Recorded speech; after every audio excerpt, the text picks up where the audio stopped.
This is the BlahCade Pinball Podcast. I'm your host, Chris Freebus, a.k.a. Shut Your Trap. Joining me, as always, halfway across the world, is Jared Morgan. Hello, everybody. How you going? Um, Feeling the month of December flying by. That's how it's going here.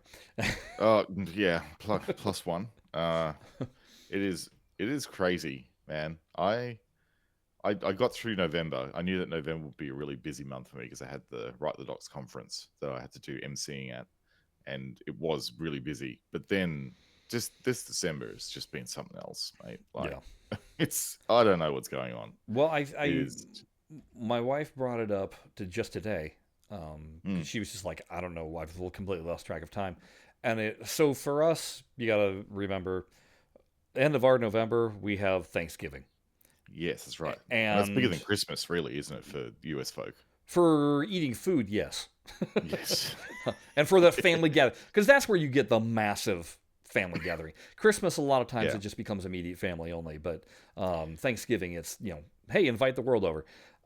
Yeah. Culturally, in Australia, that's different for us. It's Christmas Day is the big day that you actually get together. We don't really have a mid-holiday like a Thanksgiving holiday. Yeah. But this year, our Thanksgiving literally fell on the final weekend of November. So it was literally nearly December. Thanksgiving, and then bam, right into December. Whereas like last year, I think we had Thanksgiving, and then there was a whole nother week of November. So I think that's why it kind of has snuck up on us a little bit more than usual. But I got the as I do every year. Go to Amazon and all of a sudden, hey, there's that. Do you want to try Prime for 30 days? Why, yes, I do. They always do it. Every year for us, yeah.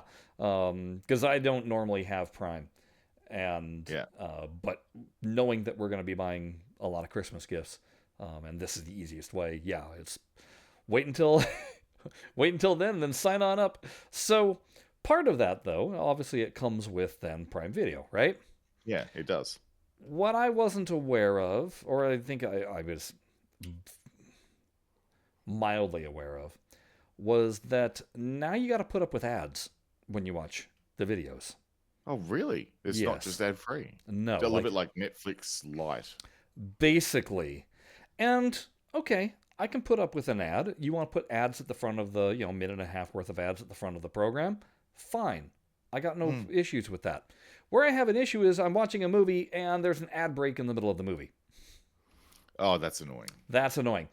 I decided I was going to rewatch The Expanse because I haven't seen it since the first time I ever watched it. And I was like, okay, great show. Let's go binge this thing.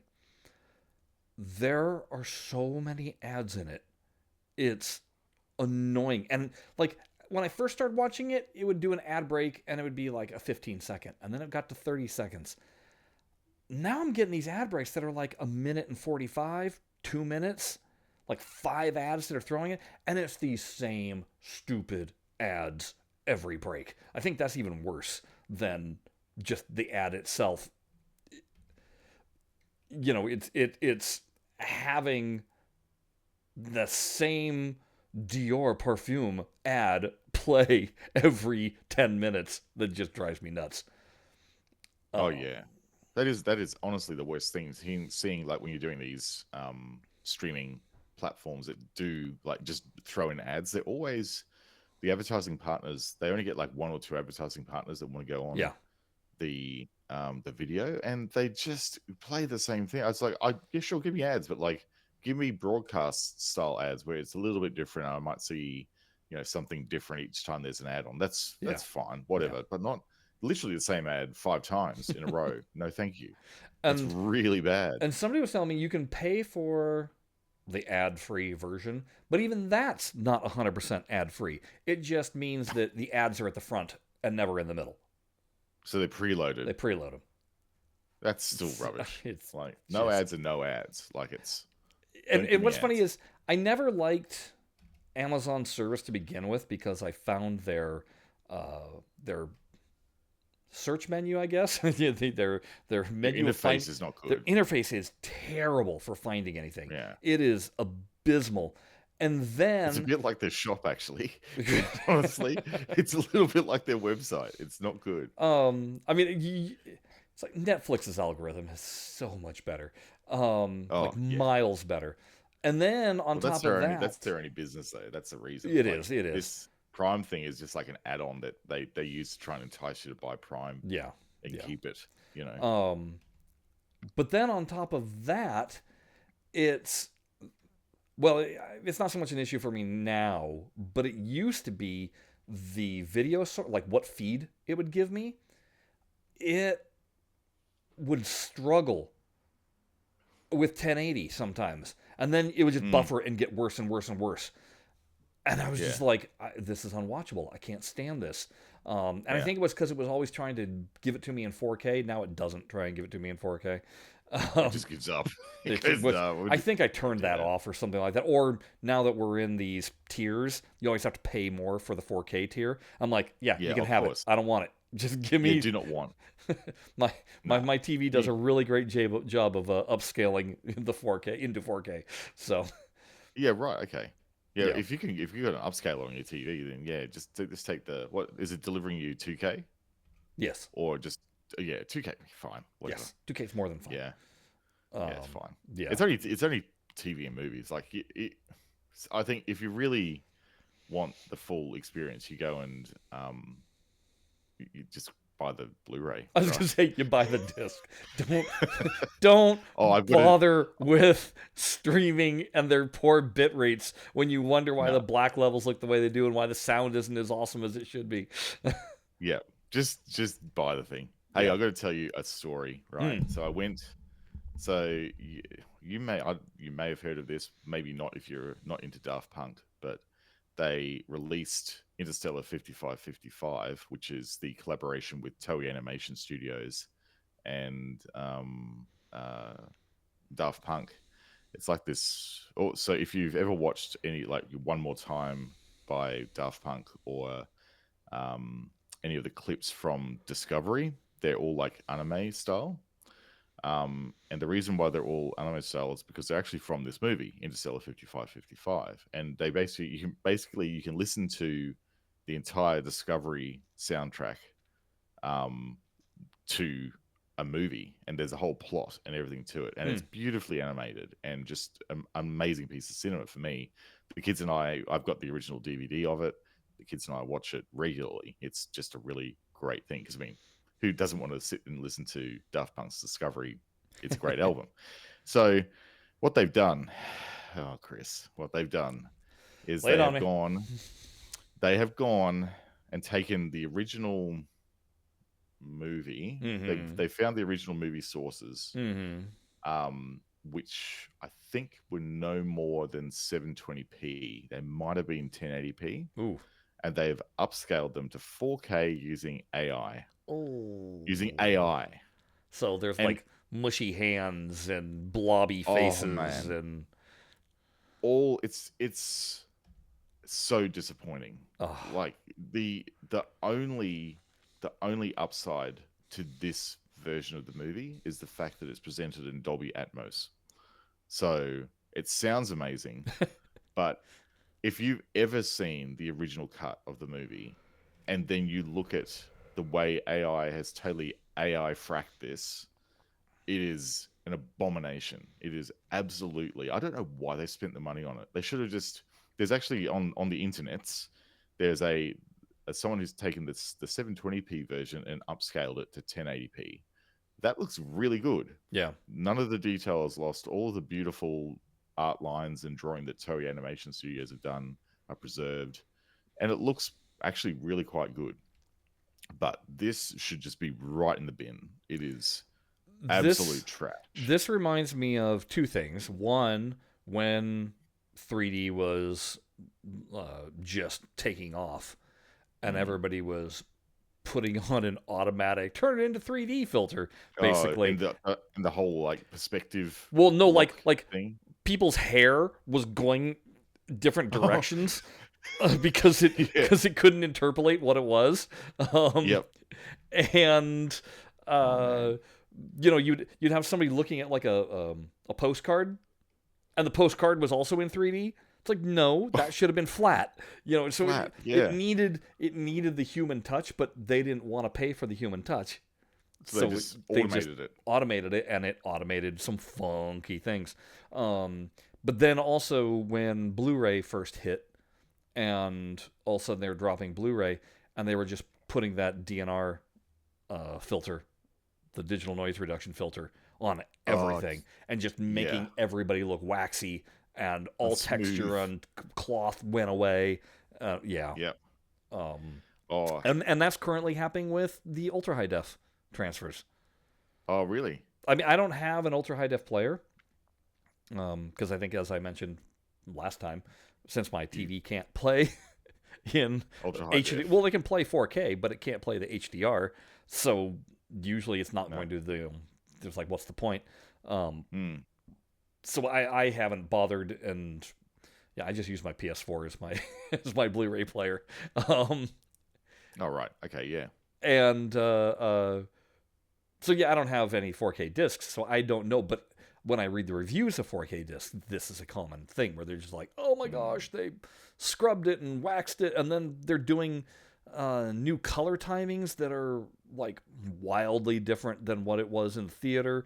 People are losing their minds over that. Yeah.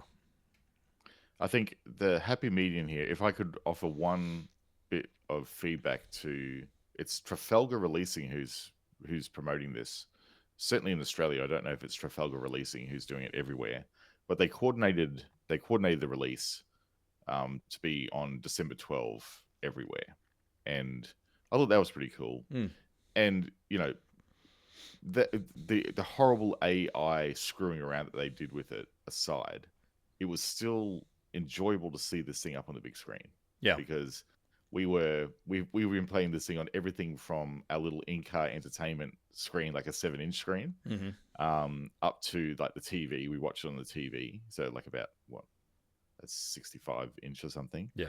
But seeing this thing up on the screen with movie sound was really cool. But Zachary and I were sitting together and we were just going, what is that on the screen? Like, there was just like so much stuff there. The biggest jarringness of it was the background and foreground. So when it's background, everything had that AI sort of generative look to it. Yeah. And then as the characters came to the foreground like that, they then started to sharpen up and you could actually see it. But so it's trying to pixel interpret what's going on in the background, and it's constantly trying to pixel interpret, and then once something came in the foreground, it was like, oh no, this is what I need to animate, and then it doesn't animate anything in the back. I shouldn't say animate, I should say it doesn't try and upscale anything that's in the back. Well, it does. It continues the horribleness in the background, but it also brings the character that was in the background looked absolutely rubbish into the foreground, and still looking like rubbish. Then, and no, it looks okay. Okay, but there's like really classic scenes in like the music video for One More Time where like they're playing keyboards, right? And the fingers and the keys have that wavy like AI generative sort of look to them. I'm just going, oh guys, come on. That's like a quintessential music clip, and you didn't even clean that up and do some extra generative cycles on it to actually clean it up. It's like, I'm sorry, but this was a waste of time. Yeah. They should have just gone with the 1080. They should have gone with the pirated, I might add, because it's not an official release, 1080p cut, and put Dolby Atmos sound, re-release that. I would have been happy with that. That would have been amazing. And you know what the lesson they're going to learn from this is? Oh, clearly people didn't like, people weren't interested in this. Good thing we didn't spend money on it. Oh, they spent money on it. That would have cost them a fortune to upscale that, and compute times. Like, yeah, but not as much as they had a human actually, supervising it for each thing and making sure that the AI was doing the correct each thing. Frame. Yeah. Yeah. Like, so getting them to upscale it and then having someone come in and touch up each frame, because that's probably the only way they could have done it. This is what annoyed me. God, I don't even know how many years ago this was. Back before Harvey Weinstein being in prison, the Weinstein Company went and bought a massive catalog of Hong Kong films, and then Oh yeah. released them on what they call Dragon Dynasty. That was their releasing platform. Right. But the problem was they went and they also threw in new soundtracks that would be more appealing to Western audiences. So Oh that no. means, the Everybody Was Kung Fu Fighting was thrown in a bunch of these. Um, No, um, no. What are and they thinking? so, because basically this is when the Jackie Chan movies got theatrical releases here, Yeah. with dubbing. Oh yeah. There was some westernization that went into the soundtracks. Hmm. They hired, But instead of not to the extent of Kung Fu Fighting. Come on. Like, no, yeah, for Rumble in the Bronx, I can guarantee. Well, I don't know. It's definitely in the trailer, or it's in the opening credits. I can't remember which, but basically, so they redid the opening credits, to get rid of all the Chinese, and right, yeah. Okay. and really get you in.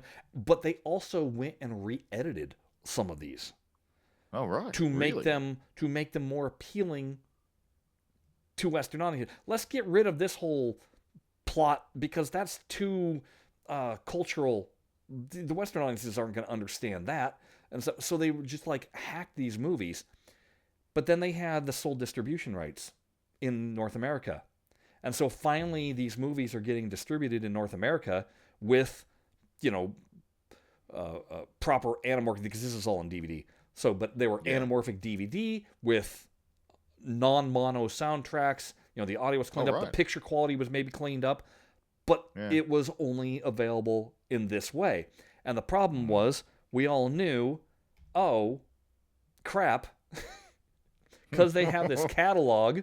If any of these titles doesn't sell, and a lot of them weren't, because the fans were like, screw this business, I'm just going to import the Hong Kong version instead. And then they're like, oh, well, clearly people weren't interested in these titles. It's like, no, they're interested in these titles. You've just given them a very bad version of it, and they weren't interested in that. And so they were voting with their wallet. Elsewhere. Yeah. Yeah, they'll take the business elsewhere. Exactly. Right. Which is, for me, why I still don't have Hard Boiled on disc, which is John movie. I love Hard Boiled. I have it on Laserdisc that I can't really watch because my Laserdisc player doesn't connect to my TV anymore. But I'm like, I love that movie. And even back then, there was an issue between, were we getting what we call dub titles or subtitles? I don't know if you know the difference between this. Oh yeah, where they change what the person's saying.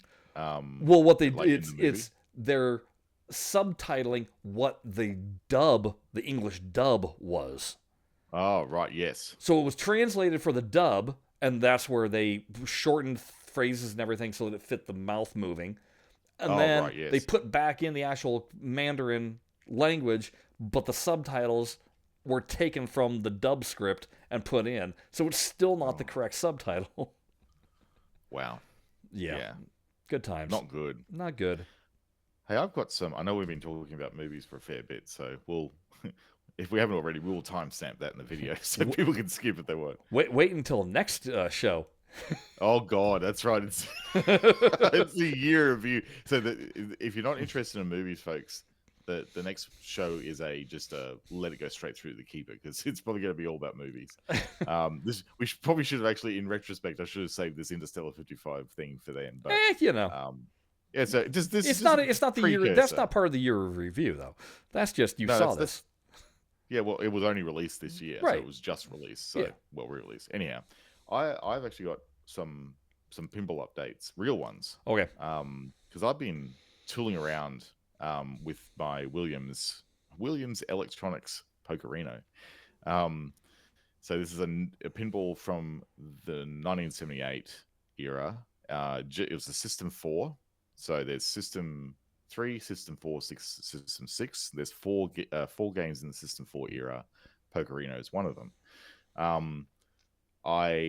If you follow me on Instagram, I documented me implementing a not unpublished, but you can't actually find this service bulletin anymore, where they have one common 20 amp fuse that does all of the GI, that's a general illumination that's in the game.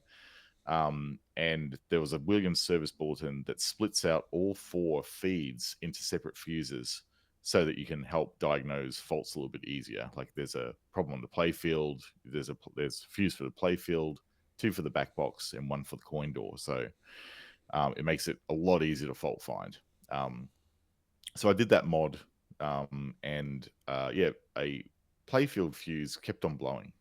So I thought, okay, well, there's something wrong with a socket or something on the playfield. That's probably like a dead short or something, and it's just heating the system up to the point where it pops it. Cool.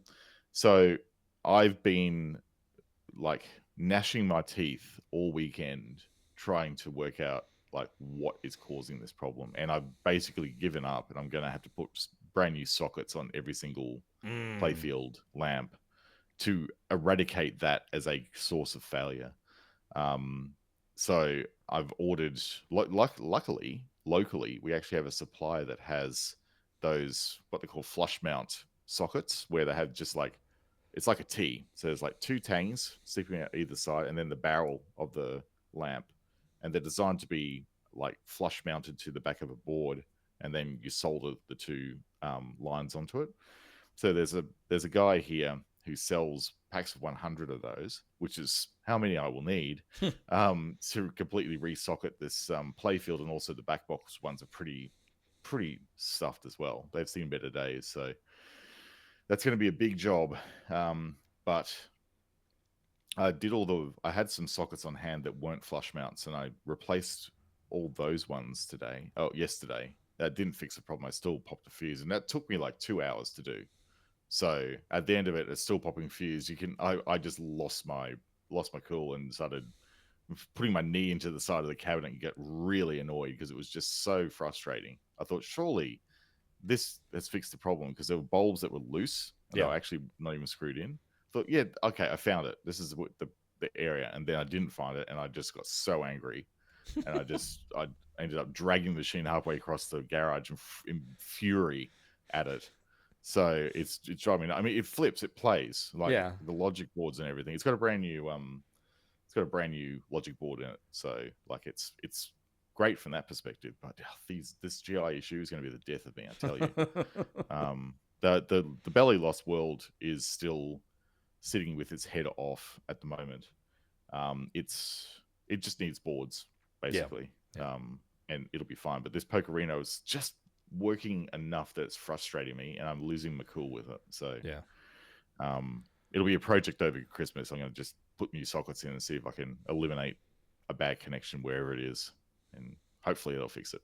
So annoying is what it is. Annoying. Well, you know what you should do is, that's where the joys of playing a digital machine are, because then you don't have to worry about any of that. You don't have to worry about GI circuits. Yeah, the GI circuits always work in digital. So let's talk about some new digital releases that have been... digital releases, you know, Zen, as they tend to want to do at the end of December, goes, here's a whole bunch of pinball. Yep, because you're going to be bored over the holidays. Here, play these. Right. Now, this year, it wasn't that we got a mass amount of titles. We just got different ways of playing. So let's talk first about Zen Pinball World. So their mobile app came out. Oh, yeah. That you're now allowed to play. And for those wondering why yet another mobile app, because hold on, let me see, how many do I have from Zen on my thing. Let's see, I got 1, 2, 3, 4, 5, 6, 7, 8, 9. I've got 9 different Zen pinball apps. You nearly got a dozen titles from Zen on your phone. Well, because I mean, we're talking everything from Zen Esports Edition to Zen Star Wars to Zen Pinball Tournaments to Zen Pinball Party, which was on the that was the app, or the iTunes or not iTunes, the iPhone version, Apple Arcade. Williams Pinball, Bethesda Pinball, Pinball Masters, which is the Netflix thing, Aliens Pinball, Zen Pinball, and then now Zen Pinball World. So yeah. Wow. If you're wondering why, though, it all comes down to making it work with the engine that they're now currently doing. Plus, it allows them to do a lot of the things that they're doing currently in Pinball FX, which is all Yes. those side quests and everything. Yeah, So it's kind of unifying everything more or it less. is. So I'm actually like I've played a few of these Yeah. tables. I think like many people, I thought, oh, beta, let's go and have a go at that. And I play a lot in the beta, like going through each of the tables and see what there was. Since then, I haven't picked it up because wow, it's been busy for me. Um, but I my initial impressions were, this is actually for a mobile app not bad. Like looking at the graphic quality of it. Like the intro table, of course, is Sky Pirates. So you go through the tutorial and you play Sky Pirates. It's got like sure the lights are turned on really brightly in it, so it's not like shadowed or anything. But the thing that really jumped out at me compared to some of the previous offerings from Zen was like the flashes actually feel like they have like a bloom and a brightness to them. Like there's I don't know, a hot spot to them that makes you think, yeah, that's actually a flasher, not just a flashing light.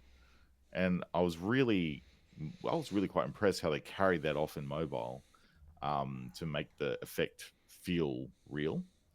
Um, I I did notice, and I just picked it up then and did the onboarding to clear it so I could look at the prices, which we'll talk about shortly.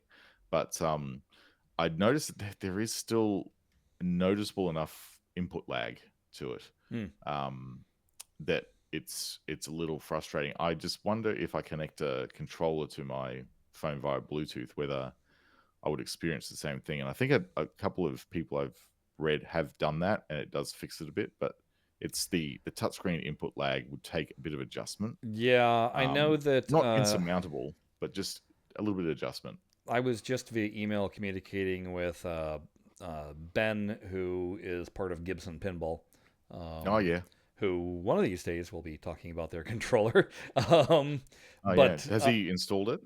he had a different controller for mobile that he has set up, and he says there's still lag even with that. But the most frustrating part of it is that there's no way of doing nudge because it has to be a touch the screen, and it's got to be touch, which is really annoying. It is. Well, you know, if enough people want it, and if enough people are playing this game with a controller, and they want the nudge in, it's definitely one to actually let the Zen know about, because they will be looking very closely at how people are playing this. And I'm pretty sure they can backdoor that kind of code in. That's not. Oh yeah, they can just do button mapping in a game. That shouldn't be that difficult, or at least allocate a button to it, so it's like a not a digital, not analog nudge, but like a digital bump here and there. That'll be all right. So I think the thing that I was most interested in, so there's two ways of playing. The first being that you can play by watching ads, and then the second is that you can just purchase the tables outright. Yeah, which is great. Like, there's no tokens, there's no tickets, there's none of that. Yeah, and so it's all those things that Zen has tried previously. It's just all simplified. It's either watch an ad and then you get to play the table, or if you want to just purchase it and then you don't have to unlock. Now, what I'm finding interesting about the ad play is that, okay, great, ad pops up and within 2 seconds, ad freezes. Right. And then it goes into the, like the buy store where there's a little X at the top. You push the X, and then boom, ad's gone. So I'm not having to spend a long time 30 seconds watching an ad. I'm like almost immediately in. I was like, great. Now I have that won't last, obviously. That's not going to last. That's going to get fixed. I'm sure that's going to get fixed. But interestingly, I also, while playing, have had the game crash on me twice. And this is on iOS, isn't it? This is on iOS. So I thought that was kind of interesting, and I don't know if that has, like, maybe the same thing that's causing the ads to essentially crash and close. Oh, maybe. It's the same thing that's doing this. So I don't know. I haven't purchased any of the tables, so I don't know what would happen on that end. Like, I don't know if because of, if you purchase it, does that mean you can play offline? A good I question. don't I know. don't know. I really don't know. Yeah, I really haven't had enough time to sit down with it. I mean, it's not really obviously the platform I'll be playing on. No. This But is it the, is. I've got some time to kill. What am I going to do with my phone? I'm sick of Well, I'm playing not going to play Candy Crush. I'm exactly. going to I was play just going to say, I'm pinball. sick of doing a match 3. Hey, let's play something else. You know, Yeah, I exactly. oftentimes use the Zen, these apps, these mobile apps from Zen, um, to show people, hey, you can actually play a real pinball game. Like the amount of times I've brought up the Williams pinball app and been like, oh Oh yeah, yeah. that table that you missed, it's this one right here, and you can play it. You can download and play. And people are like, oh, okay. And then they go, wait, Okay, what's and all they this? immediately go to their app store and can And then they go, download it. what's up with these tokens? And I'm like, well, And you go, well, let me tell you about that. So this right? will be a much easier way of selling that. Oh, So, completely. and the thing is that look, I'll say this as well, like the app and money side of things, the money side of things we'll talk about, but the actual the interface for this game, it's actually pretty okay. Once you understand the onboarding, it sort of like trickle feeds it to you. So if you just want to go, yes, I know Pinball FX, it's fine, I just want to go and play, you'll be initially a little bit frustrated because it does sort of onboard and unlock Yes. things as you go through. But once you've done all the onboarding and you've suffered through it, it like there's like a bottom ribbon that has the main functions. Then you've got like when you go into one of the main functions, you've got like essentially a top ribbon that has all the options in it. So it's actually for my money, it's actually pretty easy to use and logical once you understand that. Yeah. The download functionality in it's again, it tells you if you don't have the game. It's got like clear symbology on all the tiles that says no, you need to download this. And there's two ways. The thing that originally threw me is that when you get presented with the games from the onboarding, it's like a full screen sort of menu. And I thought, oh, so I have to navigate through the game each screen at a time to get to see all the tables. That's a bit annoying.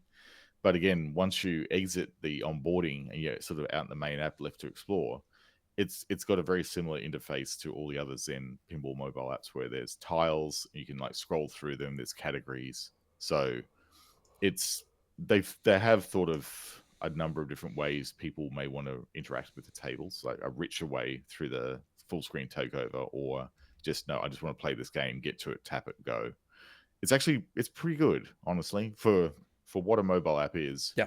Like that's a nice, it's nicely designed for my money. I did Like notice that none of the Williams tables have the enhancements on them, that's probably a good thing. other than ball trails.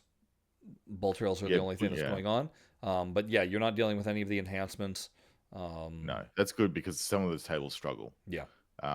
Like I've noticed in the beta at least, and again, I am only speaking of the beta because I have not managed to play these games yet on the thing. I really hope they did fix it, but I was noticing that the emulation was really taking a toll on performance. There was like, audio pitch shift fluctuations, which is like the ROM trying to catch up and then throttle and catch up. That was really quite apparent, and the input lag was really, really noticeable. On the mobile in the beta. I don't know if it's the same now. I really think that that's one of those things that I wouldn't really be too concerned about though, because we've seen it with all the other platforms like Switch and all the sort of like platforms on less powerful gear, even AtGames as well. Yeah. Like, all the issues with lag and input lag, they are fixable. And that's been proven. So it's just a matter of time, basically, until they go through and do a performance tuning run on it, if that is still a problem. So, And then not if you really look at if you wanted to just about. skip the ads, you want to purchase. Purchase price. Was looking at me and Jared were kind of at first going like, are these high or not? And then I was like, well, no, it's just the way they're sometimes presented. Like you're immediately hit with packs, and the packs, like there's a Williams 4-pack that here in stateside it's $40. Jared's is it's $29. Yeah, $29 here.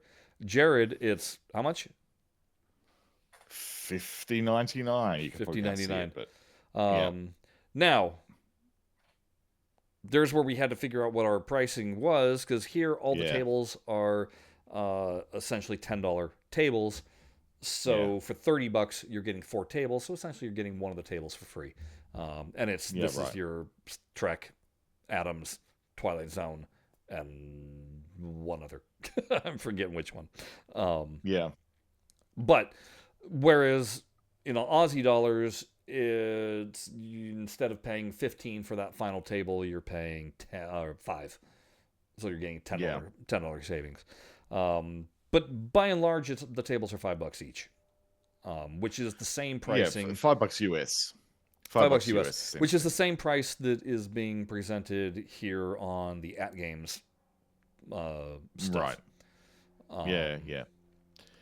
Truth Yeah. be We told, always have the I problem down haven't looked here. at the Steam prices because we get our tables, so Yeah. We. I don't notice the Yeah. Steam We prices. never. We never actually see the prices. um, Um. So, but these prices for me, they track. So if you in your app you've got, I'm just looking at my phone. yeah. I've got the Williams. So the latest pack that was released, which we're going to be talking about shortly, with Bonzo Run, Earthshaker, Black Knight 2K. That's $21.99 for the pack in the app. Now I think Well, what's it's that pack 13 run at? here. 30, so 13. Yeah. Right. So $12.99. Yeah. And so I'm looking at that. I'm going, yeah, I'm doing the mental calculations. So that's about 40%. Yeah, that's about right because the Australian dollar at the moment is 60-ish cents to the greenback. So it's like, yeah, that's about the Aussie. That's the Aussie peso tax that gets applied to all purchases from US game companies. So yeah, that's about right. So yeah, they're not.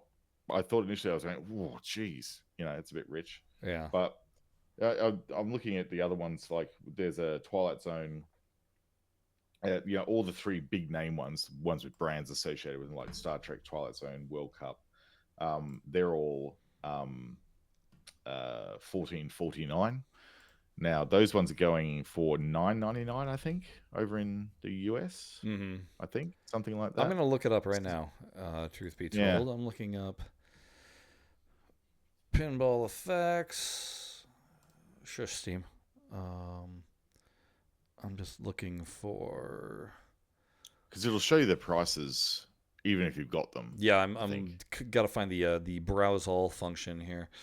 Oh yeah, for all DLC. um, I'm just looking at like the South Park. That's $10 for those three.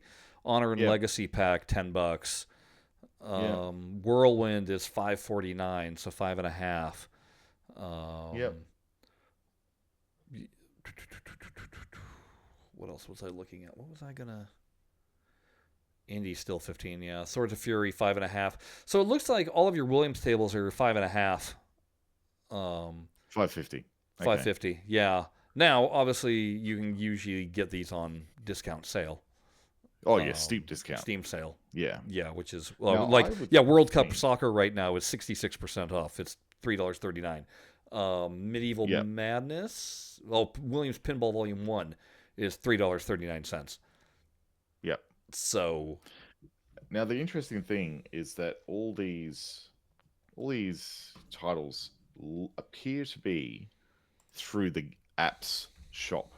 Now I suspect that would give, and this is an assumption here, I'm not sure, but that might play very well for people who will be using this as their primary app because it should mean that Zen can do sales whenever they want in the oh, app, okay.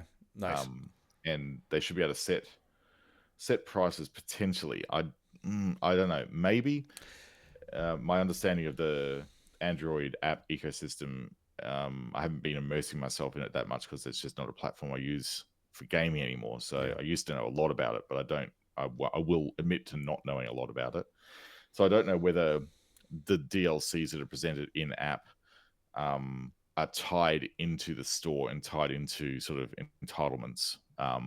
Like I'd say they probably would be, but the fact that they presented in here feels like they have more control over it. Like you're not going out, like physically out of the app to buy it Yeah. and then getting it through. And I was thinking back to like the way Farsight used to do the in-app purchases.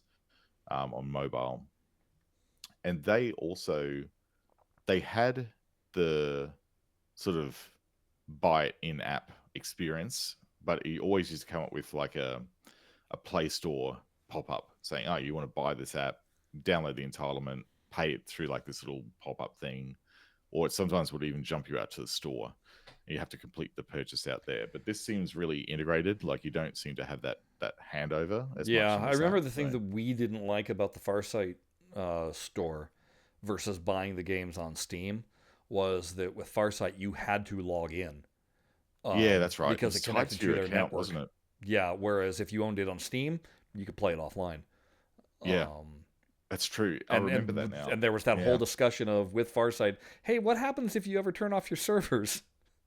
It's like, well, well, don't worry, we'll never turn off our servers as long as we're in business. We won't turn off our servers. TikTok, TikTok, folks. Yeah. The Reaper is coming, I think. Oh yeah, yes. Yeah.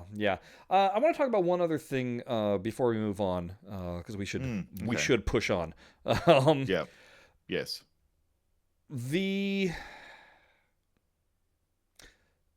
I noticed this with the 3 new titles that got dropped this past week also. So those would be Bonsai Run, Earthshaker, and Black Knight 2000. And this is a problem that I have with what Zen does in Pinball FX when you play in cabinet mode. And these issues are kind of working themselves also into Pinball World. The apron placement, depending on the table, moves. Sometimes it cuts off most of the apron. Sometimes you can see the entirety of the apron. Where this really was bugging me just as I was messing around with this, I'm playing Bonsai Run. I'm getting full apron. My thumbs are not covering up the inlanes, or the outlanes, I should say, at all. Yeah. I have full view. I have full view of my flippers. I play Earthshaker. My thumbs are right on top of the flippers. Oh no, that's horrible. Like it's almost like they really need to revisit the thing, because that dead space on the apron is actually really important for people who are playing on touchscreen. Like that is almost like an accessibility thing, really. No.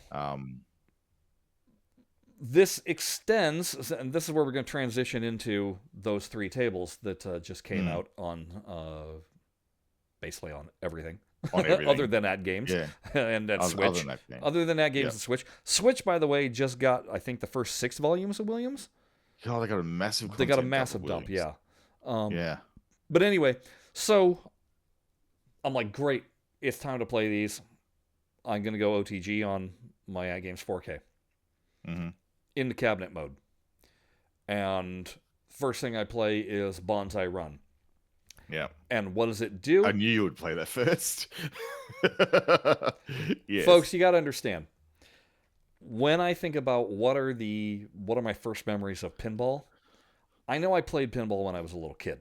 I used to have a Pinball Wizard t-shirt, and I remember I wore the crap out of it. It was a shade of green, if I remember. And when you think Pinball Wizard, think this was the 70s. So the graphic that was on the back was one of those just like, like Ed Ross style, gnarly wizard playing pinball kind of thing. That's so cool. But the first pinball machines that I know and recognize that I played was in high school at this place in Newport Beach called Balboa Fun Zone. And it was Haunted House, Comet, and Bonsai Run. Right. All on the same day, I played all 3 of those. I remember it distinctly. I remember not caring a lick about Comet and I got to get to the lower playfield of Haunted House, and I got to get to that upper playfield of Bonsai Run. That's what attracted me to them, So I went and that was the first thing I loaded up, and it did what it goes to plunger, and the plunger goes and whooshes over, so that all you see is the plunger. I'm like, no, I'm in cabinet mode. Don't do that to me. Let me see the entirety of it so that I can kind of get a feel for what my skill shot is. Yeah. I then go and play, but full apron at the bottom once you're actually playing. I then go and play Earthshaker. which is my first Pat Lawler that I. Well, no, I shouldn't say it's the first Pat Lawler because Palm State Run is also Pat Lawler. Um, Yeah. anyway, I go and play Earthshaker, and it doesn't do the whoosh into the plunger, but it does cut off most of the apron, so you can't even see the degrees, the guide from which you're pulling the plunger. I'm like, right. Zen, why? It almost feels like it's whoever is, whichever Making the designer table. is in charge of doing this. Some of them like having it do this, some others don't. And there's that inconsistency. I want it to be consistent. Like, either have me annoyed consistently or get rid of the annoyance. It's one more reason why I like playing native tables on the AtGames machine. Because they all behave the same. They all behave the same. And there's none of that zoom in on the plunger business. Right. It maintains the integrity of what you should be seeing, and there's no keystoning at the top of the playfield. It's all railed in straight. Yeah. Yeah. Right. So anyway, but there's that. So that's why playing it there and then loading up Pinball World on the phone and noticing that same thing, I'm like, you're repeating the exact same things because you're just porting directly over from Pinball FX into this, it seems. The thing that is, I would agree in a different way to you. I would agree that the inconsistencies in the presentation of how you plunge on those games that do have a plunger is really frustrating. And the other thing that has made it even more difficult now is we have to relearn everything in the Williams collection because the carpet has changed, right? No, I don't even know the carpet because it's not there in the cabinet. The carpet has changed, and it looks so the environment is much better. Okay, like, I'm not going to go into too much detail about it. It's better. It's still neon, but it's not 70s neon. So it's good, but the carpet is different. And anyone who plays Williams on PC will know that the carpet has marks on it that when the tables go into that plunger view, there are pull marks back to a certain mark. Mm-hmm. So it's silly because we shouldn't have to use carpet marks to work out the plunger guides and where to actually plunge. That's what the plunger guide is for. Like, so when you're doing a plunger mode, I would recommend this to Zen. Do not do the zoom out and look at the thing so you're looking at a really flat level. Just zoom in on the plunger guide. Yeah, so we have a really big shot of the plunger guide and see where the pin is sliding back, and then be able to go, right, I know that at this notch, that's where the skill shot is, because that is literally what you do on a real table when you understand how the table is laid out and its pitch and like the environment that you're playing in, right? So I don't understand why Zen doesn't make this a toggle. Yeah, we have the ability to turn off it focusing on certain like activities that happen on the table, so we're not doing that. Why can't we also do that at the plunge level? Yes, we should. Honestly, we will have to actually put a bug in to suggest that. And if anyone is listening to us rant on about this and you feel the same way, also do the same thing. Put in a bug report to say, please, officially, could you look at the way that plungers are presented in the game and at least make them consistent? Yeah. Or do this so we can actually get either a plunger view or something that gives us a reliable way to judge the strength of the shot based on the game and how you're presenting it. Like, that's all we need. Yeah. And if we did that, it wouldn't be a problem. I had to, I think it was on, I think it was Earthshaker. There is now, so if you're having trouble, I'll give you this tip.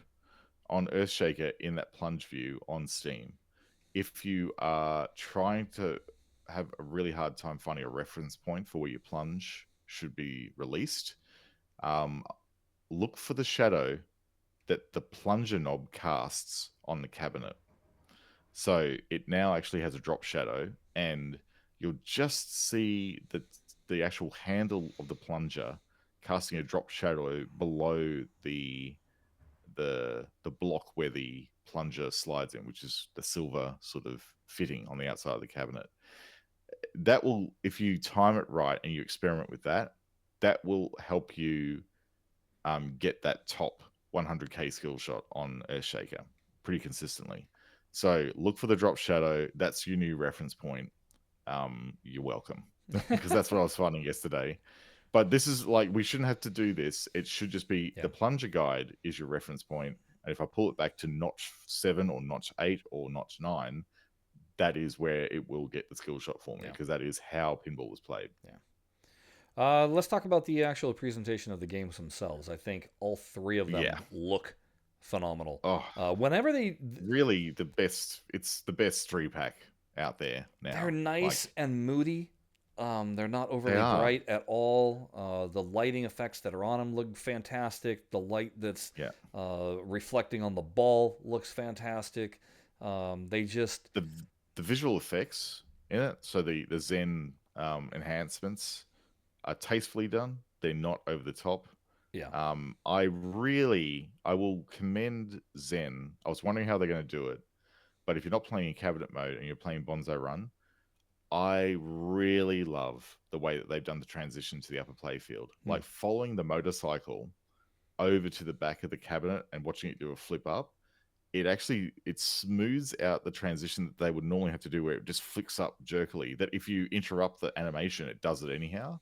But that smooth animation that the bike gives you going up to that top playfield is it's a really nice way of solving a problem with those tables with an upper back box. And I really hope that when Paranormal is released on the platform, if it ever is, that they do a little bit something like that on it, because particularly with Bonzo Run in particular, the transition to the upper playfield, there is a time with that mechanism that actually drags the ball from the lower playfield to the vertical playfield. And they've just done a beautiful transition there, timed in sequence to the game, so that the ball ends up at the point it releases just as the motorcycle settles. Really, really nicely done, and I've got to tip my hat to you there. It's beautiful. Really, really nice. Doesn't quite work that well in cabinet mode. No, it definitely wouldn't. Um, And I would imagine that in cabinet mode, you do not get the back box in full display. You on don't the get the back box. It basically just kind of does a slide up kind of thing for it. Yeah. What is really jarring, and I mean, I'm gonna be truthful. Playing Bonsai Run in person, it's equally jarring. But the gravity is so much different playing vertical, and that ball plays so much faster and behaves so much differently than on a flat playfield. Oh yeah, it does. Yeah. But the problem is playing in cabinet on a cabinet, your brain still perceives it Thinks as it's flat. It's a flat plane, and right. you got to do some mental gymnastics. See, I never would have thought that. So even though you know that it's on a vertical playfield, it's presented on the main playfield, and therefore you think it's going to have main playfield physics. Yeah, because if you think about it, if you're playing on a monitor that's in front of you, well, the monitor is already straight up and down, right? It is. Usually yeah. you're playing and the playfield is on a flat, and then all of a sudden you're playing and it's now vertical. Your brain can easily go, oh yeah, now I'm vertical. Yeah. But playing on a flat, on a monitor that's laid down flat, and all of a sudden having that screen come up with vertical physics, it's like it just, I'm telling you, it's weird. And it took me multiple times of getting up there to finally get a grasp on the physics that are at hand up there. I actually, for the first time, today I was 45 years old, and I realized that the center post that deploys when you first get up to the upper playfield, that is there for a reason. Oh yeah. And not just to drain the ball, but it's a little bit similar to Champion Pub, where if you let it settle on there, it'll let you do shots pretty much regularly every time, left and right. And you'll be able to get those shots a lot easier rather than flailing around. So take advantage of that center plunger that pushes in, because it's there to help you. And not there to act as like a ball save. It's actually to help you shot make. Yeah. It's once I worked that out, I went, oh, okay, cool. I'm nailing these shots every single time now. I did have a oh no, what'd you do, Zen moment with Bonsai Run. So I trapped the ball on the right flipper, and I was like, why does it look like the ball's semi-transparent? I can see check marks or whatever. No, what it was is It's a reflection. there's a clear piece of plastic right there. Oh, over the flipper. Over the flipper, like it's only when you're trapped and the ball's there in the corner, and then that plastic is just there. So that was a little bit over the ball, and that was making the ball to me look transparent. And I don't know if it was reflecting the checkerboard pattern off that into the ball or whatever. But my brain was like, oh no, it's a transparent ball. Wow. Okay. And that wasn't the case. I didn't see that. I probably won't be able to unsee it now when I play it again later on today. Yeah. Bonsai Run, that thing is vicious. It's an equal like opportunity drainer. It'll drain out the sides. It'll drain down the middle. It doesn't care. There's not a left preference, right preference. Nope. It'll just everywhere drain. Yeah. And it is behaving as I played a really clapped out one about 5 months ago, and remember just how brutal it is. And yep, it's doing all the same things. They have tuned the game. For me, they've done a no notes flawless. Yeah, it's really good. It's really good. Perfect. Now again, this is Pat Lawler's first table. We also get his second table, which is Earthshaker. These two tables now finish out the entire Williams run. All of Lawler's tables are now officially in Pinball FX. They could do a Lawler pack if they wanted to reframe this. Right? Imagine getting a Lawler pack with a couple of DLC bonuses in there. Yeah. So one of these days soon, I'm gonna play each of them in order, and just kind of see if there's a progression. Right. That'd be really interesting. Just interesting, yeah. To see the evolution of Lawler design. So Earthshaker, again, looks fantastic. Looks really good. Is also vicious. There's a reason why there's a center post in between the flippers. Oh yeah. You have to get used to letting the ball hit that. Trust the post. Trust the post. Trust the post. Yes. I have an issue with the audio, and that is the vocal callouts are low, and I can't. They are very low. I cannot figure out how to turn them up. No, there doesn't seem to be a way to. Yeah. Yeah, I think they need to patch that. I noticed that as well. You can barely hear the female voice over particularly multi-ball. It's very, very quiet. Very quiet. And even when he calls out Earthshaker, all the other noises are so much more prominent, whereas that should just be... It's kind of like when... Earthshaker in the arcade was loud. It was like you would look around. Well, it's like when you would play Addams Family and be like, yeah, showtime! That's loud.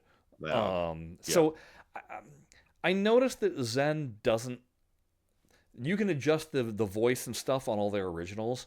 You don't seem to be able to do that in the Williams. Not in the emulation, unfortunately. Yeah. No, they don't give you the precise controls in emulation. The other thing I want to make sure of was, do we get the bitchin' moment with the female call out? And yes, we do.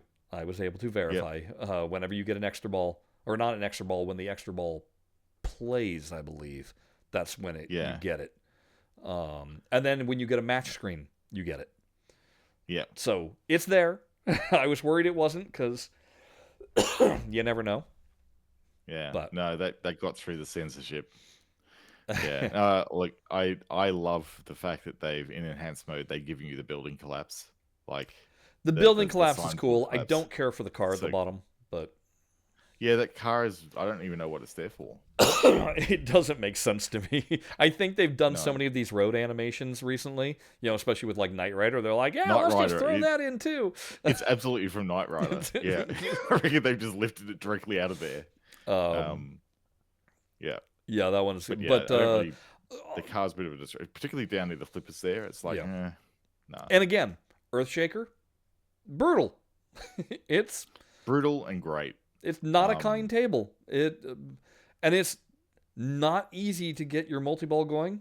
No. And it's not at all easy to get the jackpots going, on that. It's so hard. I managed to... when I got one in my gameplay yesterday, because I went through and just so I was represented on all the leaderboards. So in some way, sometimes good, sometimes I'll have to come back to that one. But yeah, I went through all the modes, and I could probably count on one hand, based on the number of games I played, how many times I got that jackpot side ramp. Yeah. Like, and it was like, when you get it though, it's like, yes. Yeah, it's like definitely one so of those. good. There's also there's a sinkhole for that you can lock the ball, but it's also where your extra ball lights up. Yes. It's up the narrow. Top. Always some is marginal shots. So narrow to try and hit that thing. And I don't know what it is about the Miles ramp, but it's not where you think it is on the flipper. No, it's right at the base of the flipper. Yeah, right the tip. It's a weird angle that doesn't quite make sense to you. Yep. You've got to like shoot it right at like basically you catch, drop flip, and you'll get it. Yeah. And you've got to do it on the fly. It's even harder to get. And that's just it. It's trying to get that rhythm going of being able to hit it. It's easier in Whirlwind than here. Yes, you can get the rhythm in Whirlwind because it's essentially, kind of the same ramp. Yeah, kind of. Really, kind of. And in a similar position, but not quite the same. Yeah. So yeah, that one's a very, very early shot on the flipper if you're having trouble finding it. But yeah, it's fun. Like I actually have managed to do a few continuous shots on it. It feels so good when you nail it. It's such a like, these games really show what can happen when a designer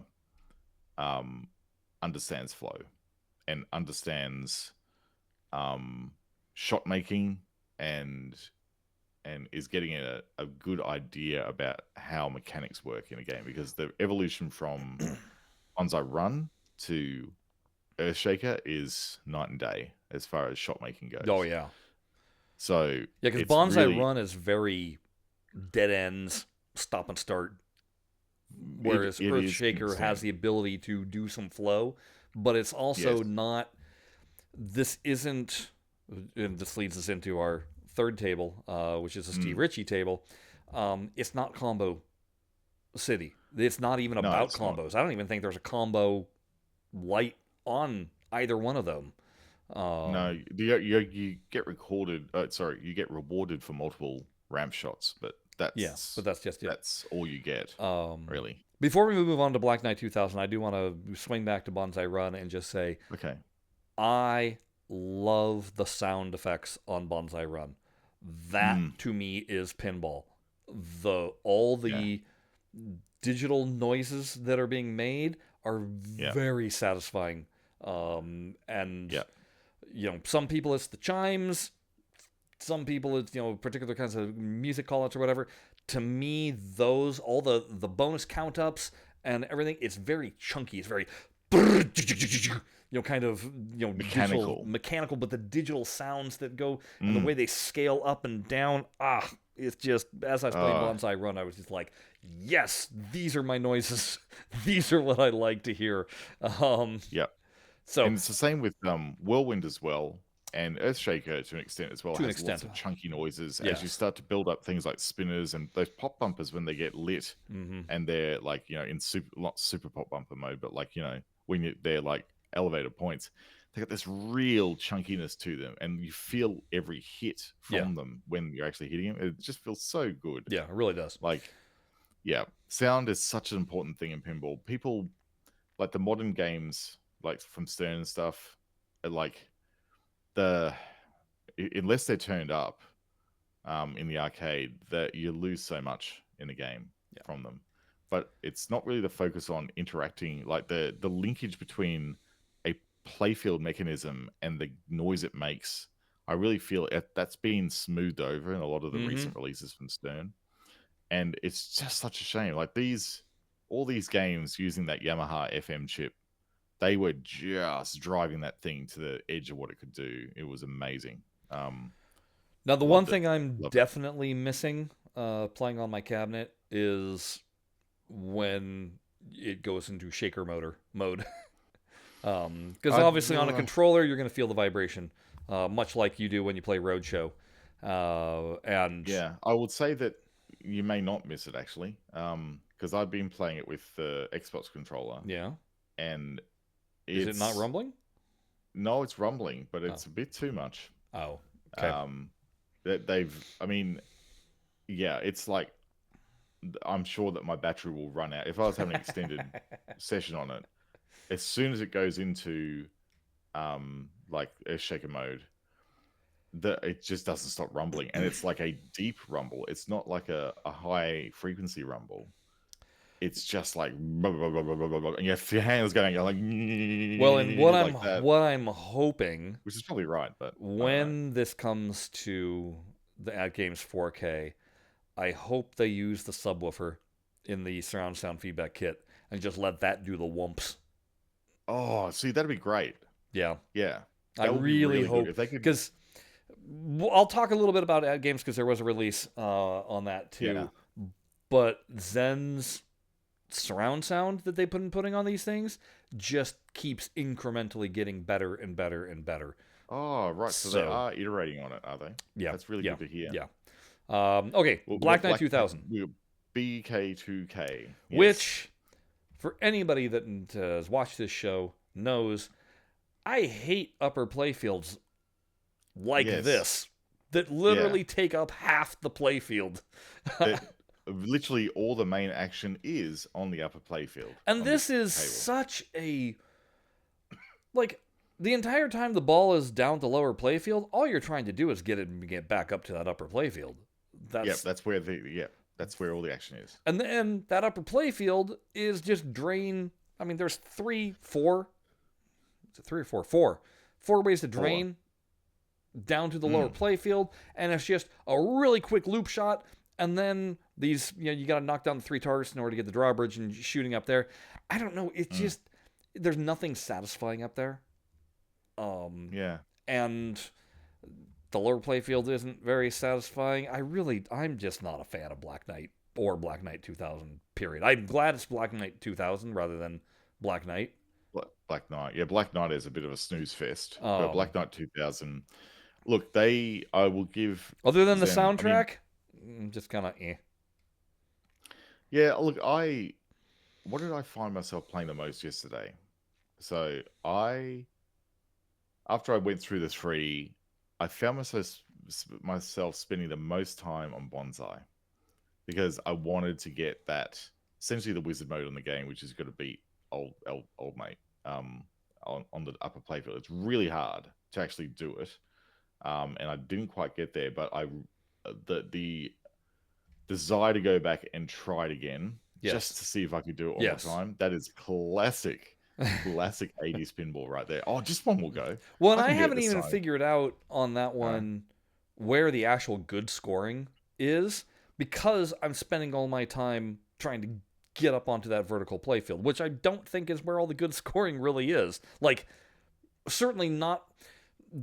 There are ways of playing a table that are, hey, here's where your high scores are, but there's high risk. And there's other ways of playing that you can just milk the crap out of a table and it's safe play the entire time. It's kind of boring, but you can just safely rack up a huge score. You just don't do any of the exciting things. Bonsai, I don't know where that lies yet, because I really don't know the table that well. So I think you'll find in the comments, you'll be told exactly what the points are.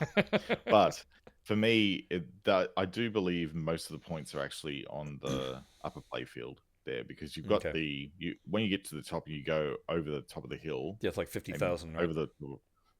And then you get that. Really, it's about getting your riders, beating the riders, and because they get added to your bonus as well. So that does make a bit of a difference to your end of ball bonus, and can sometimes, if you're playing in a tournament, win the game for you. So there's that. So yeah, really the points are up the top, because that's what the designer wanted you to do. They wanted you to get up the top of that playfield, and they give you plenty of options to do it. So yeah, that's where the points are. Yeah, I think I was evenly split between playing Earthshaker and Bonsai. And again, Black Knight, I throw it on and give it a couple of goes, and I'm just kind of like, yeah, nothing's changed. I'm like, I was going through Black Knight because I don't mind the upper playfield. I have no big problems with it. yeah, But um, I was going through there so I could do all the modes, obviously, and I was finding that it was like once you get into the flow of the table, you start to forget. For me, at least, you start to forget the fact that there's an upper and lower, and it's just becomes one one play play field field. Yeah, that you access from a ramp. Because really, if you think about it, sure, the ramp, there's actually obviously two ways you can get up there. One is more predictable than the other. yeah, You got that sort of shot under the play field that pops up yeah. to give you a random award, or no random award if you haven't got it lit. But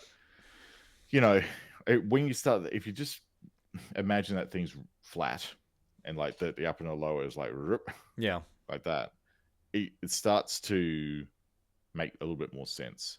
I guess. So yeah, put aside just say, yeah, that lane there is so the way I think about it is like, yes, that lane is essentially just like a loop, right? Yeah, it's just that everything of that upper half of the playfield then is side to side play rather than vertical play. It's now side to That's side. true. Yeah, with one flipper. that's You yeah, know. that is valid. So So you're saying that I wonder what if some crazy person was to go, okay, let's make BK2K flat, and how would we do that? Like, how will we have the horseshoe that's underneath the playfield, and incorporate that into a design that had the upper playfield just behind that? have you And ever like, how played would we Vector? do that? Yeah, I think so. Vector's I think I have. kind of that. Yeah. I like Vector. No, I'm thinking of TX Sector. You're thinking Oh TH no, Sector. one of those ones. Yeah. Yeah, Vector Yeah. is. I don't even know if that is it Williams or Bally. I think it's Bally. Early '80s. Probably. Yeah. Early '80s. Mhm. Um, So you think Vector's I think quite like that? Vector is kind of that. Medusa. Now Medusa is clearly two playfields stacked, but both of them are vertical shooting. Yeah. Yeah. I don't mind And Medusa. things like Grand Lizard as well. Grand Lizard's another one that's like it is two separate I don't areas, but know it's that got two I've separate ever flippers. played Grand Lizard. Yeah. I can say that is the same sort of thing. So it's like essentially, if you think about it, it's like there's an upper playfield with two flippers and a lower playfield with two flippers. Yeah. So you are essentially playing two like up down style playfields, but they are separated into regions. So yeah, it's an interesting question, isn't it, to ponder about what would happen if they decided to make Black Knight a flat, like non-elevated layout. Um, it I wonder, it wouldn't have changed the dynamic, I don't think, as far as rules go. You would still just be all the time up in the upper playfield shooting stuff. But I just wonder if they could have done something different with like if the playfield was up the top there like that. I'm thinking of something like the getaway, in the fact that it's got those loop shots that you could hook around. And maybe that would feed the upper playfield rather than going up that left ramp shot and trying to shoot it like that. Yeah, I don't know. So it's interesting. It really is, isn't it? But They ran out. again, I think they just ran out of room. Like they were going. They probably. It would be interesting to go. Yeah, we wanted to make this a flat layout, but we just couldn't fit all the mechanisms on it, so we had to stack them. And that's why we had to actually put the playfield up higher. Because imagine if they put all the stuff up the top, down the bottom, all the drop targets would have to move closer. well, again, and I you have think lots of quick action, like close to the I flippers. think it stems from the design of Black Knight. That was a trend during Black Knight because nobody That's was true. where it was just those shallow metal ramps. Nobody was doing the long swooping metal. Yes. You know what I mean? No. And so Black Knight plays that way, and so then when they did Black Knight 2000, it was we have to have an upper playfield. Well, it's almost just like, yeah, we're gonna revamp the game, but make it similar, unlike what they did for Bride. Yes, but yeah, I mean, and look, I know there's a lot of you out now screaming at me, going, Black Knight 2000 rules. What's your problem? It doesn't Yep. need to be fixed. And again, to each his own. Yeah, you yeah, know. different strokes for different folks. It's not Exactly. that it's a game that is bad, by No, no means. It's a well ranked game. it's It's just just that, not one that I really care for.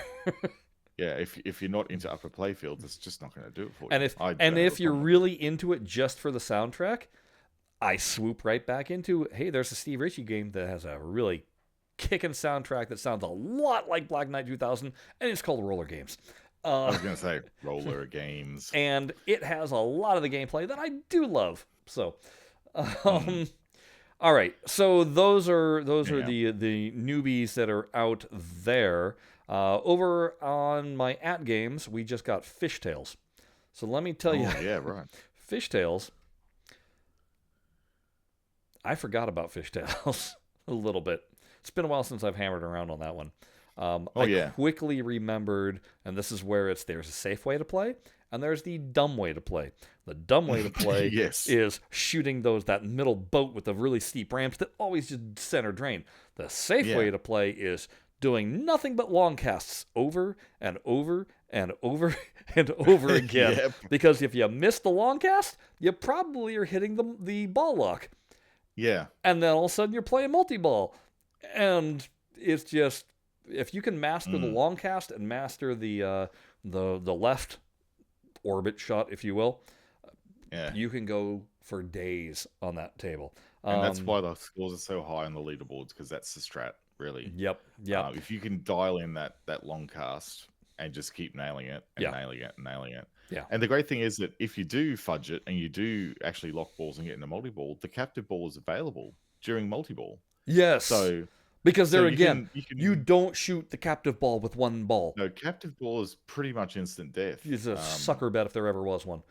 Yeah, so the only time, there's only 2 occasions on Fishtails where you shoot the captive ball: when your ball save is lit, and during multi-ball. Yeah. You never go for it unless you hate long games and you just want to drain the ball, because it will go straight down unless you are very good at saving. No. Um, Interestingly enough, one of our most popular videos is when I was doing on the Williams app showing how to exploit fishtails, because there was a total bug that you could exploit and just rack up a score. They fixed it eventually, but a lot of that gameplay still comes in. So yeah, the core tenets of the gameplay on Fishtails is that. So And I feel know that free to go back and look up that video. I believe it's in one of our playlists yeah, that are a Let's Play video. A lot of what's talked about on the Fishtails will work on this thing on AtGames. The presentation is really good. Like I said, the surround kit is great on Fishtails. They really you really hear that whoa, whoa, whoa, whoa, whoa when it goes over the ramps. They just did. Like it's thunking and clipping and making noise all over the place. So good. It's really good. Graphics wise, it's pretty solid. Again, just the chrome looks chrome. There's not a lot of jaggies at all. The apron text you can read. It's a little bit fuzzy, but you can read it. Okay. Like I said, I think where the sacrifices are made are good places to make the sacrifices, but the table itself looks good. The visual presentation, the way the lighting is, I think it looks pretty decent. And again, it's how I'm going to continue to play it. As these tables come in, I don't play them in OTG mode anymore. Right, they're always in this. It's just better. That's why I cannot wait for something like Bonsai Run to come and see if they utilize that back glass. I really hope that they do. When Zen have cut an official AtGames version of this game, because they have confirmed that they actually do extra development on the AtGames stuff to make it work. Yeah. Imagine if they can even get it halfway working on the back. I mean, the problem is that they really need a vertical back box. Well, it's a 4x3. Bonsai. I mean, like I was looking, it's essentially a 4x3 or a 3x4, as opposed to 16x9, obviously. But I don't care. Yeah. I will take a cropped in version. Like zoomed in. Even if you want to do scaling, I will be follow the ball. Yeah, because when you get the ball, because it's basically divided into two halves. You've got a bunch of shots on the bottom half, and then you hit a little loop and up into a flipper up there. Then you're on the top half. If you want to bounce back and forth, I would even be fine with that. What's really cool, so the thing that was like on Bonanza again, like one of the camera modes is it zooms in on the freestyle area really tightly, so you can see what's going on when you actually get I think it's ABC. Will get you the freestyle up in the back box, where it fires the ball and it just like pachinko style falls down the targets. I went, it actually zoomed in on the freestyle when you got it, because it holds the ball when you get a freestyle on the lower play field. And it's like, oh, cool. And you actually got to see in detail, really, really crisp detail, what was happening up there. And I thought, you know what? That's one time when I don't actually mind the camera switching in and showing me what's going on in the upper playfield area. That's really cool. Yeah. So, we just got Charlie Brown Christmas, which was well timed. Nicely done. And then next week we're getting Wild West Rampage, as well as, what was the other one? Oh, Sorcerer's Lair. All right. So those, I think those are the first two non-IP. Yeah, they are. They're the first two non-IP Zen originals that'll be coming to AtGames. Oh, wow. So it'll be interesting to see how those sell and do. Yeah, it will. See if they don't have a brand behind them, whether they actually do well. It's probably an interesting experiment for Zen to actually track revenue on. And then on Christmas Eve, we're supposed to get an announcement of the first 25 weeks of 25 weeks, because there's going to be one table released each week by Zen. Wow! For the entire year of 2025 on AtGames, so 52 tables. And so that's incredible. Here's table a week. Here's the crazy thing, because when we did this a couple of episodes ago. If you eliminate, because I eliminated all the Zen, not all the Zen, all the Star Wars and all the Marvel tables, and came up with 53 tables that could be put out. Marvel and Star Wars are 42 tables, I think, combined. Right. Then throw in the 12 tables that are going to be released in 2025, new to Pinball FX. So essentially, if they could continue doing this a table a week for not just 2025, but they could also do it for 2026. Oh, so they got 2 years that they could do table per week. There's 2 years worth of content. Yeah.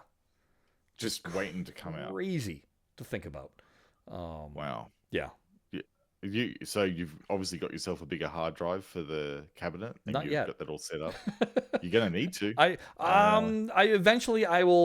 Eventually I'll need a thumb drive that because that's what everything can go to thumb drive. I'll just get a fast thumb drive. I'll get like a 256 thumb drive and just put everything on. Right now I'm not having an issue with. I think I've filled up half the hard drive. The internal. That's pretty good. Obviously, the build size on these things is pretty small. Yeah. So that's good. Let's talk about real quick. Kind of there was something else I was going to talk about, but it's fine. It can wait. But I do want to talk about this because did you watch the latest Pinball Bites? Yes, I did. There's a little section there with Mel talking about how they're going to implement. You bought it previously, FX3 into Pinball FX. With an asterisk, and I thought this asterisk was interesting, depending on if the platform will allow it. Allow it, that's right. And so it sounded like Switch is allowing it, and so that'll carry over. It's just a platform by platform, so this isn't on Zen, per se. This is on the platform. Which so goes... it's not a Zen decision. This goes back into when Zen was wanting to do cross-buy across all the platforms, where you buy it on one, you can play it on all. and he had buy-in except for one platform, I think was the hang-up. And we're even seeing it with Steam not letting you buy in Pinball M and having it be in Pinball FX. Yeah, So, exactly. It's ludicrous. So it's, it's not Zen trying to be money grubbers here. It's the literal platforms being difficult. Let's put it that way. I've got another word that I would like to use and to describe the platforms, but let's just go with difficult for now. Yeah. But I did find it interesting though that Mel was saying, "Hey, we're going to take back the culture that we established, and where it's like, you know what, you're right, folks. We should be known as you bought it here, it's going to transfer there." And it's going to cost Zen a lot of money. Yeah. But I think what they're ultimately thinking is it's also costing us a lot of money for people that refuse to swing over. And they're refusing to the point of they're not even buying any of the new stuff that wasn't previously available in Pinball FX. They just kind of boycotted. Yeah. So just on strike, they're going, "Nope, I'm playing what I've got, and you're not getting any more money from me." So hopefully you all appreciate that, and there was a lot going on in that statement from Mel. There was a lot of subtext and a lot of stuff to read into there. So I'm really glad that he said it. Yeah, I mean, some of you can be claiming victory. We wore them down. Some of you can be like, well, this is what they should have done all along. Hopefully, what you're understanding is it's there's so many factors at play that are behind the scenes, and we've tried to delineate a lot of them. A lot of you don't. Well, I shouldn't say a lot of you. I think most of our listeners or our viewers get it. But we don't have that large as a subscription base, so the word doesn't often get out to other people, to that general public. So, hey, tell people that are in those other forums that are, acting like all this information is new or they don't understand, swing them our way. Tell them to watch our show and subscribe, and then they'll be up to date on these kind of things. Last bit of nonsense. I'm just going to touch upon this really quickly here. We had a bunch of trailers drop for new games that were announced because of the Games Awards that were the other night. The two that I watched the trailers for and then read the comments for and was like, what is wrong with people? It was for hate. Yeah, it's for Naughty Dog's new game that takes place in space. I forget what the actual Intergalactic is what the title is. The Hair Tech Prophecy or something like that. Anyway, it's a space game, and it has those vibes of Akira and Cowboy Bebop. They've said that they were going for that 80s aesthetic. You're driving a freaking Porsche spaceship. I thought that was cool. I like that. That sounds amazing. Right? All these things sound really good. It sounds so good. And the cinematic, it was all cinematic. It wasn't actual gameplay, but the cinematic, the acting is so phenomenal, and the way they animate the faces, I love that, as opposed to when I play a game like Horizon, which I really like the game, but my God, the dialogue scenes between characters are just these waxen figures with kind of jaws moving. That just ruins it for me. Naughty Dog has always just nailed that aspect. Right. So I go into the comment section, and oh lordy. You should never go in the comment section, Chris. People are hating it. Because it's a female protagonist that has a shaved head, and they're all going, "Oh, look, it's Concord, the DLC," and Sony's bid it, and I'm like, in my head, I'm just going, have you never played a Naughty Dog game? Why are you slamming on them? These guys are excellent at storytelling. And then I forgot about the hate that was Last of Us Part 2, because that was the start of, look, it's woke culture. And like, oh my God. And these days, it seems like if it's a female protagonist, you got to hate the game. Because the female protagonist is not, dressed in, strings and ribbons and with a massive head of hair. It's like, that means it's instant woke. So anyway, I was Yep. really shocked that I'm just like, wow, you all don't trust Naughty Dog for storytelling at all, do you? Whereas you do not look at prior art when you're making your feedback about the game. You know. And then the other game that Yep. the trailer that dropped was for Witcher 4. Now, I've read all about this. I tried playing Witcher 3. Talk about wooden, I'm kind of animation. That's what that one was to me. I couldn't get into it at all. Watching this trailer, I was like, can I just watch the entire story like this, please? Because the trailer was great. I was like, okay, I need to go back to Netflix and watch some seasons of Witcher, because this looks really, really amazing. Awesome. And I went into the comments of that, and there was some hate. Yeah, not as much though. But most of it was, oh my god, I'm going to need a new PC. Because the gameplay footage said, gameplay footage on an undisclosed NVIDIA game card. Undisclosed. Which means they're playing on next-gen NVIDIA. They're playing on a development kit that hasn't been released yet. And so everybody's just like, my laptop is already crying, and all this, and then somebody else goes, oh, don't worry, remember when they announced Cyberpunk, there was 10 years between the announcement and the release. You got plenty of time to save up money for a new video card. I mean, sure, there's a difference between, like, you know, hate and solid burn. Yes, because that's a solid burn. Yes, right there. And then what that led me into was, as I was looking for these trailers, I saw trailer for the new Indiana Jones game. And I'd been hearing that a lot of people like, oh, that, you know, looks great. And the video that I saw was doing a frame-by-frame comparison between the movie and the game, because I guess they redo the entire opening of Raiders. Oh, cool. With the boulder and all that jazz. And they did a shot-for-shot recreation. It was really amazing looking and stuff. And so I started looking up, and one of the things I looked up was, did Harrison Ford voice this game? And it turns out, no, it's Troy Baker, who works on all the Naughty Dog projects as one of their actors. He played Joel in The Last of Us.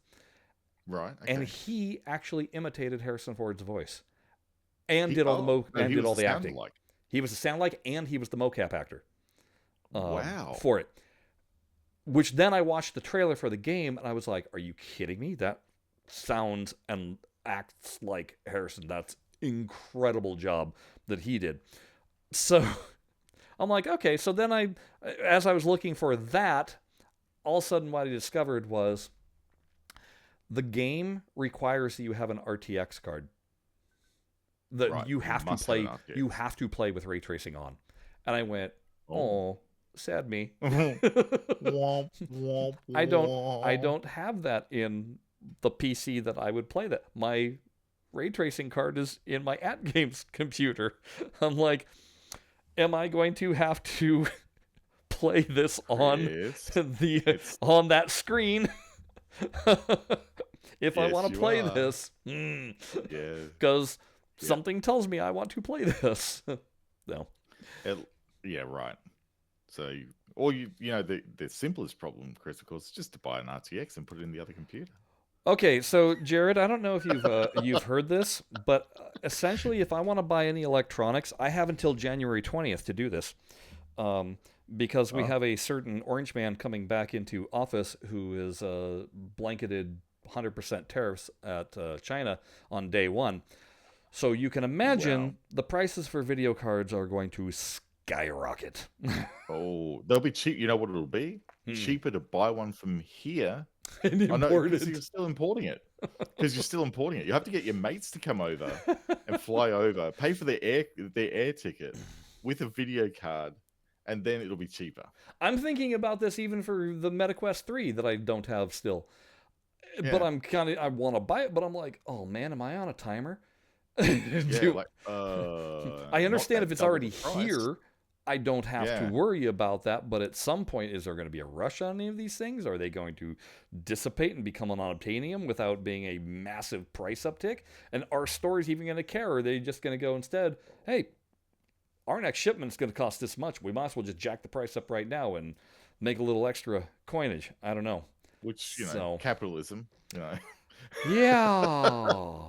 So, Well, that's no good. yeah, folks, you have until January 20th to buy your electronics at the normal price that you would think of. I didn't even think about that, Chris, and that's horrible to think. My buddy just bought an insanely, he did all the bells and whistles on a computer. Even he's got the RTX 4090 card. Okay, so yeah, that's $1,000.